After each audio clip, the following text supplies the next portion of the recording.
Welcome to the Corrective Works number 3, the workout where we are mobilizing muscles and structures which might be a bit stiff or hypertoned, two-toned, and we're strengthening and also mobilizing structures that might be atrophied, which means they are neglected and need a bit more strength in order to correct our postures. So first of all, come into a wide stance, fold forward.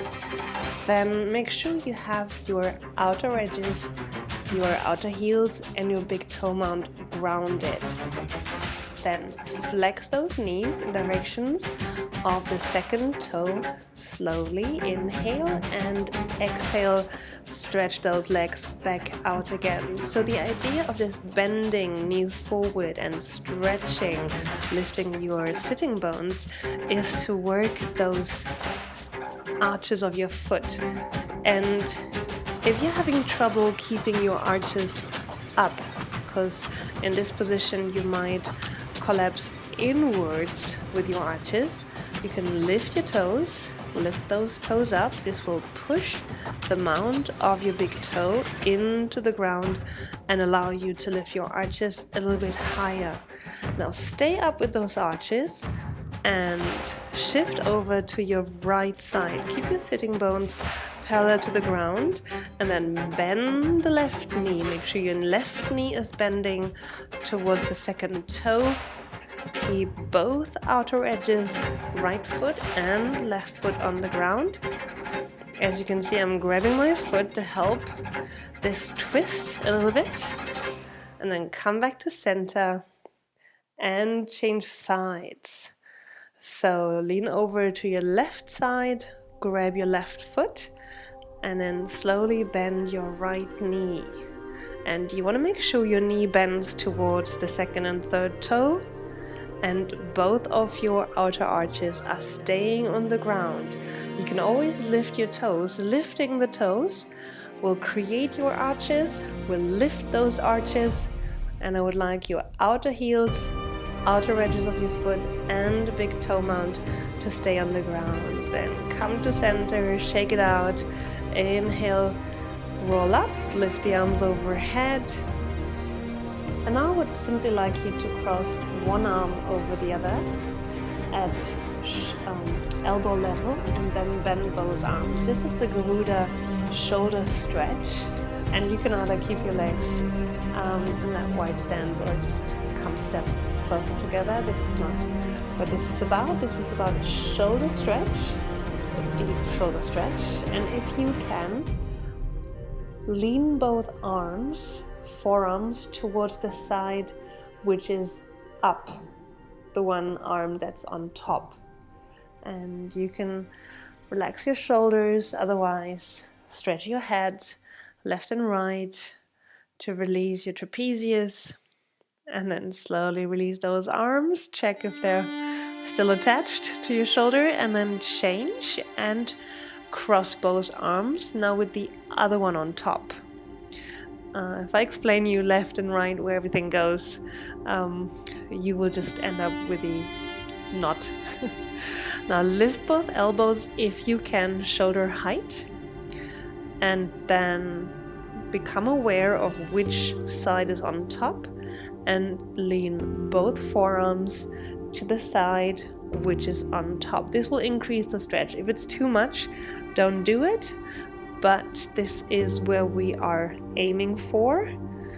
And release your shoulders. Make sure to release your trapezius. Relax those shoulders.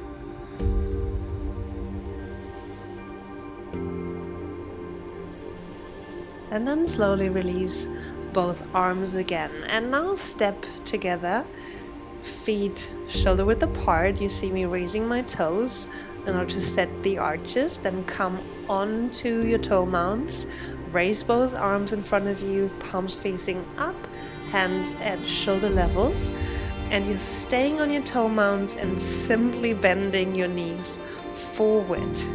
So this is in order to strengthen your arches. So imagine you're wearing high heels, which you're not. You're simply staying on your toe mounds and then bending those knees forward. And the arms are engaging the erectors of your spine, making your spine and your back stay long. You might feel this in your lower back. So lengthen the tailbone, lengthen the spine between the crown of your head and your tailbone, and try to stay here on top of your toe mounts. If you need to lower down and shake it out, you can. And then fold forward. Simply bend your knees and come down into a nice forward fold. Release your head.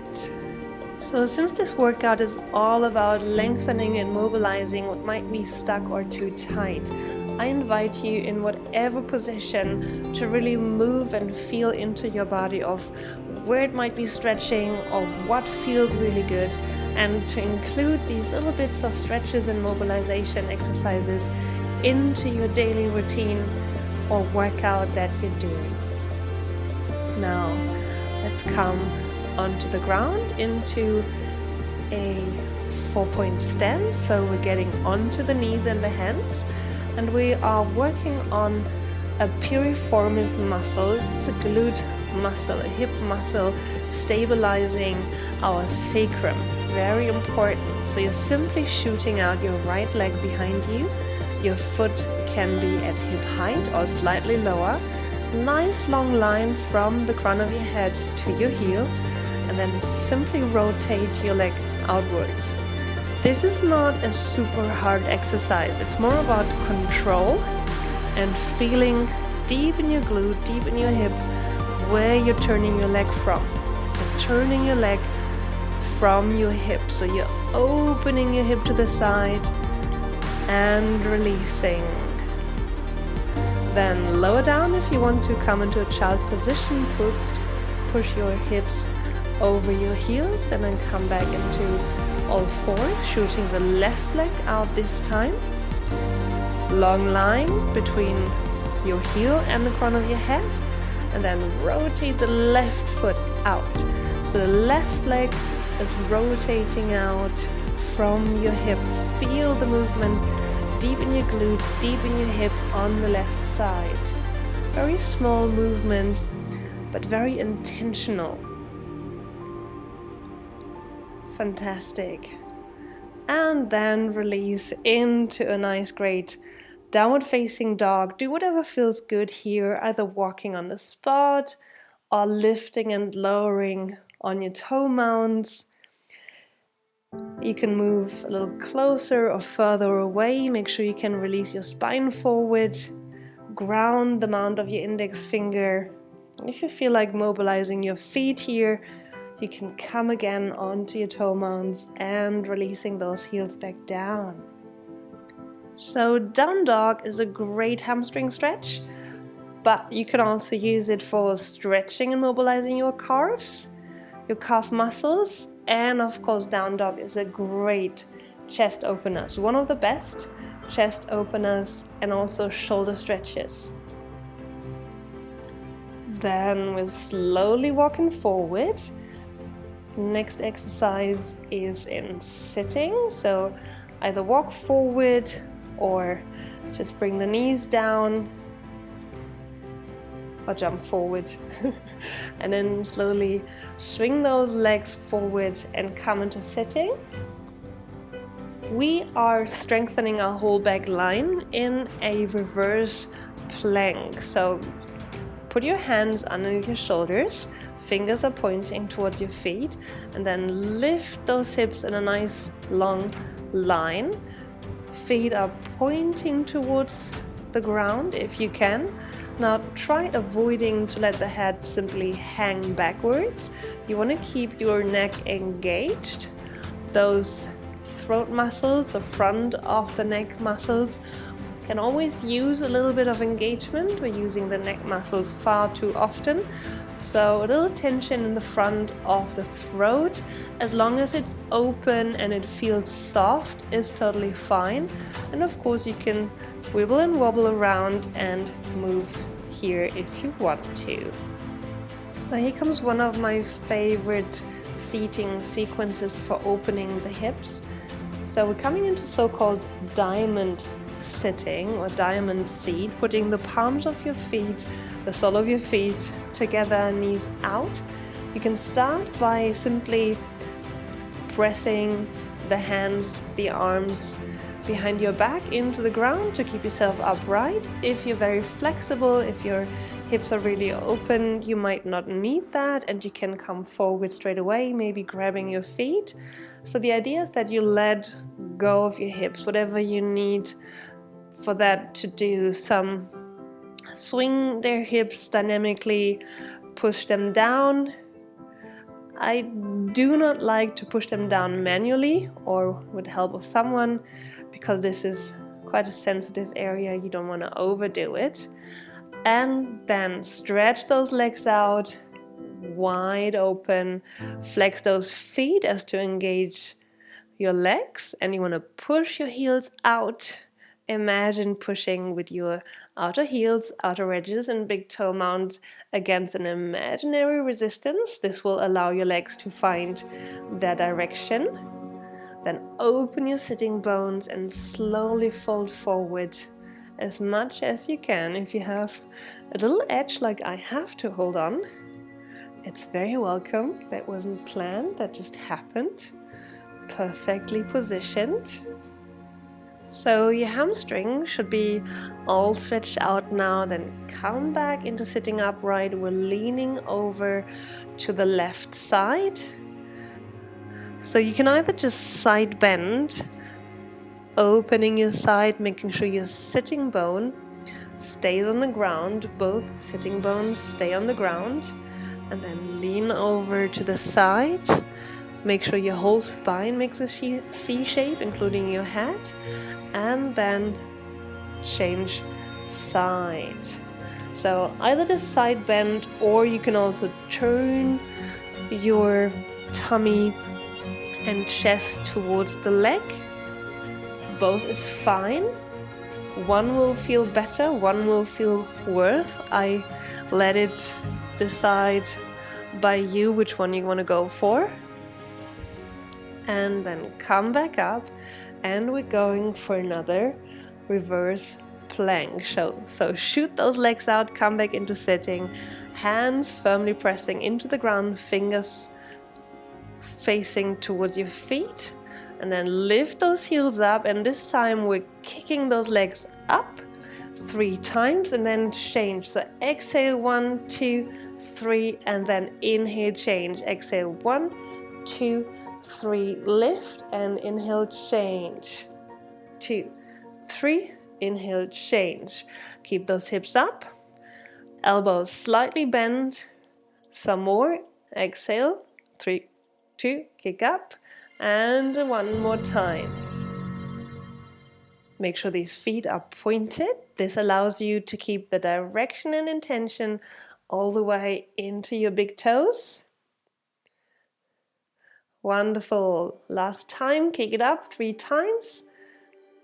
And release and forward fold. So after strengthening this whole back line, try to relax. Big exhale forward and exhale, release into the full back line. We're staying sitting, going into some nice rotations, very important for the mobility of the spine, helps you for your contralateral movement, for walking, for running. We need our spine to be able to twist and store this kinetic energy that allows us to rebound. So start by bending the right knee, then lift the right arm and rotate all the way to the right side. You can grab your right knee with the left arm. Stay in this rotation. Keep your sitting bones firmly pressed into the ground. Lift the crown of the head. Stay straight in your spine. Keep breathing in through the nose, out through the mouth. And then relax forward. Forward folds are also a great way to balance left and right because it's a symmetric stretch. So after rotating, this symmetric forward fold allows us to come back into balance. before, we come over to the left side. So bend the left knee, grab the left knee with the right arm, open the left arm up and over, full windmill until you reach the ground behind you. Push both sitting bones into the ground, lift the crown of the head, pull your navel slightly in, and every time you exhale, try to rotate a little bit further without forcing, because that might lift your shoulders and contract your neck a little too much. And then balance it out and stretch back forward. You might see that I'm flexing my feet. This is pretending I'm standing, so every time you're flexing here your feet, your body gets taught how to behave in standing, though we're not in gravity. Now lie down on your right side, lift the upper leg and kick it as if you would want to kick your head. And in order to open the hips, open the knee up. Open the knee at least 45 degrees and kicking the upper leg up. The other leg stays firmly on the ground, can be lying a little bit further out. Keep your head on the ground and then keep the upper leg up and close both legs 20 centimeters in the air. So the upper leg is now staying stable and the lower leg is lifting. Side leg lift. Great Pilates exercise here for the adductors of the lower leg and the abductors of the upper leg. Keep breathing into the nose and then change sides. Nice leg kicks first. Upper leg turns out 45 degrees. So opening the hip and then kick the upper leg up towards your head. So you do want to see the upside, the top of your foot, and you don't want to see the sole of your foot when you're kicking. So try to move the leg like a ballerina. Turn your knee at least 45 degrees in order to open your hips for kicking. Perfect. Leg lift to the side, keep the upper leg 20 centimeters at least from the ground, and then close both legs together like scissors. Side leg lift here. Exhale when you're closing, inhale when you're lowering. Strengthening adductors from the lower leg, abductors from the other one. Fantastic. Last time. And then roll back onto your back. Little of an inverse pose adventure here. Bring your feet above your hips, then engage the tummy and lift your hips into your hands. Elbows close together.